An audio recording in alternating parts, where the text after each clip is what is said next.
Let's talk about slavery. I don't give a fuck how much money you got. I don't give a fuck where you been. We're still on the plantation, brother. The privilege that they give black people, that only black people can flex on other black people with, because that's all you can do, because you can't flex on the motherfucking master, because he gave it to you. You go out there and flex on your people, because if you flex on me, your ass is in trouble. And what you got, that's my fuck up money. I spend that in taxes. That couple $100,000 holding you over, that ain't real money, that's bill money. So go be a king to your own people. But don't come over here and act like you a king to us. And if I catch you biting and snapping back at me, I'm gonna take that shit from you, embarrass you, and make your people talk about you and turn on you again. That's what they do to us with that shit. You know you can't take it with you. You don't own this shit. That's the only fucked up thing about having something more than your own people. You can only flex on your own people. Hey, Shalom, it's your brother Yonathan. Right, first and foremost, I want to give all praises to the Most High, Yahweh, Bahashem, Yahushai, Bahashem, Rakah, Quadash. I want to give double honor to the apostles and the elders of Great Millstone. I want to say Shalom to all the brothers and, of course, the few sisters pursuing this truth and sincerity. All right, may the blessing of election be upon your house. In Baruch 3 and 8, it says that we're yet this day in our captivity. So even up into our time, we're still subject unto other nations. We're still under the curse. The curses aren't lifted until the Lord returns. Okay? And we receive sovereignty. To be a slave is to be void of sovereignty. Definition for sovereignty really quick. It says, sovereignty is the supreme independent authority over a territory and its people, granting the power to self-govern without external control. Our people don't have that in any sense of that word. We're under the curses. And as the curses say, we be subject, unto our masters. We have to go to our enemy for one need of all things. Let's actually go get that precept really quick. All right, this is Deuteronomy 28 and 47. I'll start there. The point is in 48. It says, because thou servest not the Lord thy God with joyfulness and with gladness of heart for the abundance of all things, and the Lord provided everything for us. In exchange, all we had to do was abide by his standard.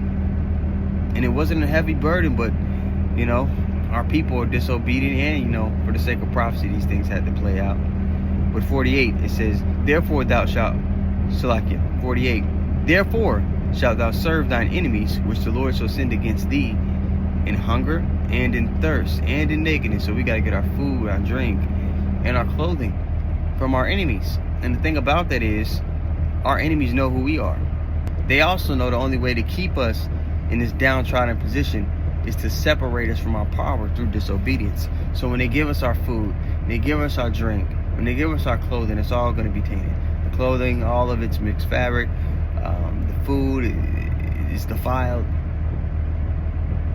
The whole infrastructure of this society is to keep Israel separated from their power so that they can't keep the law, statutes, and commandments perfect. Now, you strive to keep them to the best of your ability, but because of who's in control and them knowing who we are, they've set up the society so that you can't keep the law perfect. And that's what a lot of these other camps don't get as well. This brings up the importance of Yahweh Shai and who he is to us, because truly he's the only way we can return back to the Father through what he did, and he has to be acknowledged. The scriptures even tell you in Psalms 2, kiss the Son lest he be angry and you perish in the way. In Acts 15, it's even acknowledged that our people couldn't keep the law even back then when they had their own country. But even back then, were they really sovereign during Yahweh Shai's time? The Romans were over. Okay, this is Acts 15 and 10. It says, now therefore, why tempt ye God to put a yoke upon the neck of the disciples, which neither our fathers nor we were able to bear through? So the Gentiles, the Commonwealth, many of the Commonwealth and the different sects were trying to put that unreasonably high standard on the people that grew up in Ephesus, in these Greek, territories. They were trying to put this unreasonable standard on them that they wouldn't have been able to keep anyway. And he was like, man, y'all trying to put that standard on them. We weren't able to keep it, nor our fathers. Why are you, you know what I mean? So a lot of those same spirits are back in the earth today. Now again, if there's things that you can keep and you could do right by the Lord, you do it. You do it. But there's certain things, man, that you're just not going to be able to keep on this side. Prime example, You don't have a separate dwelling place for your lady to dwell when she's on her cycle. We don't have livestock in a farm so that we could raise up a lamb without blemish for the Passover.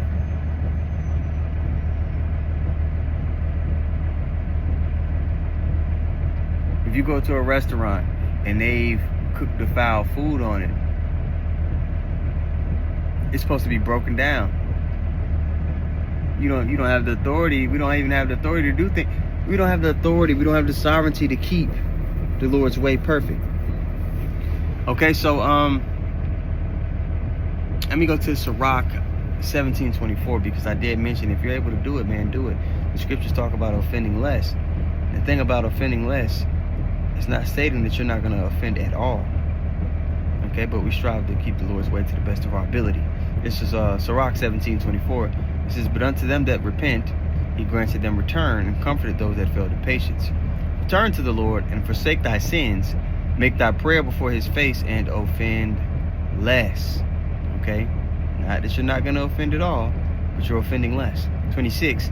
"Turn again to the Most High, and turn away from iniquity, and he will lead thee out of darkness into the light of health.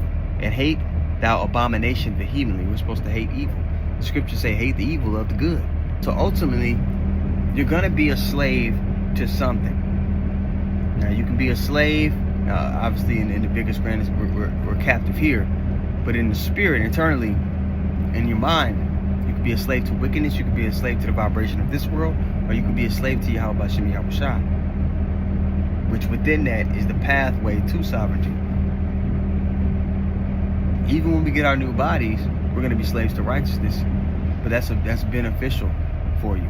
Being a slave to this devil just leads to destruction. Being a slave to this society in this another way only leads to death and destruction. When a person lacks the spirit, when they lack the spiritual nutrients that they need, by default, they become a slave to wickedness. They become a slave to this man, the vibration that it pushes. Let's get Romans 6 and 16. I'm reading it in the AMP. It says, "Do you know that when you continually offer yourselves to someone to do his will, you are the slaves of the one whom you obey, either of sin, which leads to death, or of obedience, which leads to righteousness." Again, man, you got to pick a side, like Joshua said. Choose ye this day whom you will serve. As for me and my house, we will serve the Lord, right? Paraphrasing. But yeah, man, you gotta, now is the time to be adamant about whose side you're on. Don't play the fence. So Abarak Tazah, man, the listeners that are fine, want to give all praises once more to Yahweh, Bahashem, Yahushai, Bahashem, Ruach HaKodesh, Double Honesty Apostles, and the elders of Great Millstone. Shalom to all the brothers, and of course the few sisters pursuing this truth in sincerity. All right, may the blessing of election be upon your house.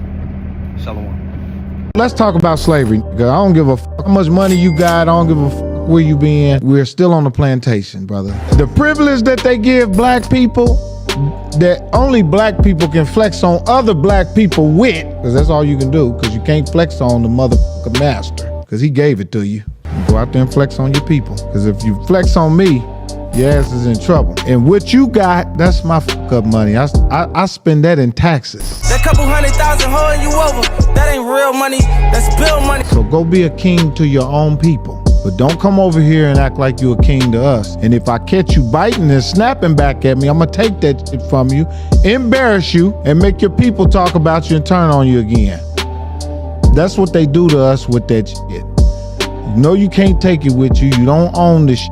That's the only fucked up thing about having something more than your own people. You can only flex on your own people.